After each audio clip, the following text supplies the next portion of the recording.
ጤና ይስጥልኝ። እንዴት ናችሁ? ሰላም ናችሁ?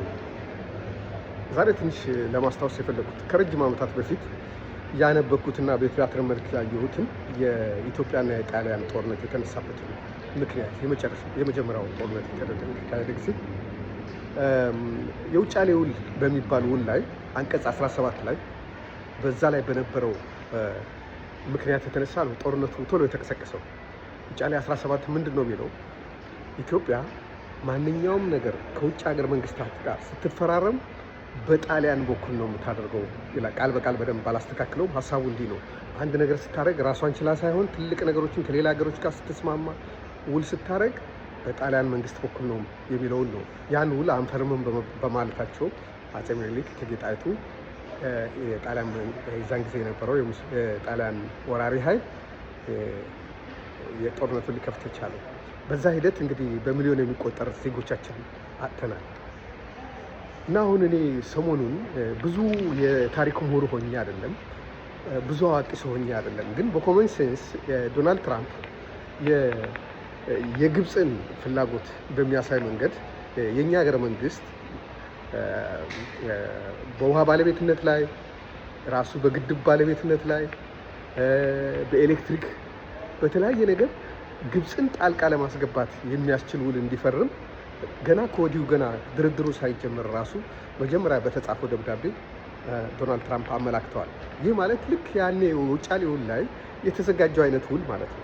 አንድ ሀገር ሉዓላዊ የሆነች ሀገር ድሃም ብትሆን ሀብታም ራሷን ብታስተዳድር ሀገር የሆነ ነገር ስታደርግ ራሷ በሰራችው ቤት፣ ራሷ በሰራችው መንገድ፣ ራሷ በሰራችው የግል ንብረቷ ሌላ ሰው መጥቶ ያስተዳድር የሚል ውል ለማስገባት ድርድር የሚባል መቀመጥ እኔ የሉዓላዊነት ጉዳይ ይመስለኛል። የሉዓላዊነት ጉዳይ ነው። የዛሬ ጉዳይ ብቻ ሳይሆን አያቶቻችንን ቅድመ አያቶቻችንን የሞቱበትን ጉዳይም ልክ ማንቋሸሽ ነው። እንደኔ የዲፕሎማሲ ሰው አይደለሁም። እንደ ዜጋ ግን እንደ ኖርማል ዜጋ የኢትዮጵያ መንግስት በዚህ ጉዳይ ላይ በጣም ሊያስብበት ይገባል። የማይሆን ድርድር ውስጥ ገብቶ እዛ አንዴ ጠረጴዛ ላይ ተቀምጦ ብዙ ችግር ውስጥ ከመግባት ከወዲሁ ነገሮችን ማጤንና ለዛ ነገር ዝግጁ አለመሆናችንን ማስረዳት፣ በጥበብ ማስረዳት የተሻለ ይመስለኛል።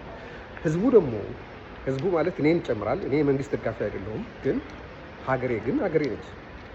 ሀገሬ ሌላ፣ መንግስት ሌላ ነው። ይሄ መንግስት ያልፋል፣ እኔም አልፋለሁኝ፣ ሌላ ትውልድ ይተካል። ግን ኢትዮጵያ የምትባል ሀገር ትኖራለች። ስለዚህ በዛች ሀገር ውስጥ የፈለገ ጨቋኝ መንግስት ቢመጣ ሀገሬን አልክድም። በሀገሬ የሚመጣ ነገር ሁሉ ይመለከተኛል። አይደለም ሀገሬ የተወለድኩበት ሀገር ቀርቶ የምኖርበት ሀገር አሁን አውሮፓ ነው የምኖረው አለ። አውሮፓና አሜሪካ ጦርነት ቢገጥሙ ለአውሮፓ ነው የምዋጋው። ያን ያህል ውለታ ቢስ ሰው አይደለሁም። እበላበታለሁ፣ እኖርበታለሁ፣ እተዳደርበታለሁ፣ እሰራበታለሁ። ከአሜሪካ ለእኔ አውሮፓ ይቀርበኛል። ኢትዮጵያ ደግሞ የተወለድኩበት የኖርኩበት ቤተሰቤ እትብት የተቀበረበት ብዙ ወገኔ ያለበት ሀገር ስለሆነ ለኢትዮጵያ ደግሞ የበለጠ ቆርቆራለሁ ማለት ነው። ስለዚህ የተለያየ የፖለቲካ እንኳን ልዩነት ቢኖረን በዚህ ጉዳይ ላይ አንድ ሆነን መቆም ያለብን። መንግስትን አስፈላጊ በሆነ ጊዜ ታግሎ መጣል ይቻላል። በምርጫ የሚወድቅ መንግስት ስለሌለ አፍሪካ ውስጥ ከጥቂት ሀገሮች በስተቀር መጣል ይቻላል። በዚህ ጉዳይ ግን ሁሉም ሰው እጅ ለእጅ ተያይዞ ነገሮችን መመከት አለበት። ግብፅ የዚህ መንግስት ጠላት ብቻ አይደለችም። ያለፈውም ጠላት ነች። የመንግስት ስርዓት በኢትዮጵያ ከተመሰረተ ጀምሮ ጠላታችን ነች።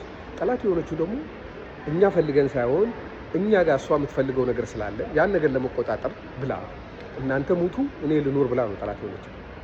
ስለዚህ ይሄን ነገር ዲፌንድ ለማድረግና መከላከል እያንዳንዱ ሰው ዜጋ፣ ገበሬው፣ ነጋዴው፣ ተማሪ፣ ወጣቱ ሁሉ የሚመለከት ነገር ነው። በዚህ ጉዳይ አሜሪካንን እሺ ባለታችን የሚመጣውን ነገር ለመቀበል ራሳችንን ማዘጋጀት ይኖርብናል። ህዝባችን ራሱን ማዘጋጀት አለበት። በሰላማዊ ሰልፍ በተለያየ መንገድ ተቃውሞ መግለጽ አለበት።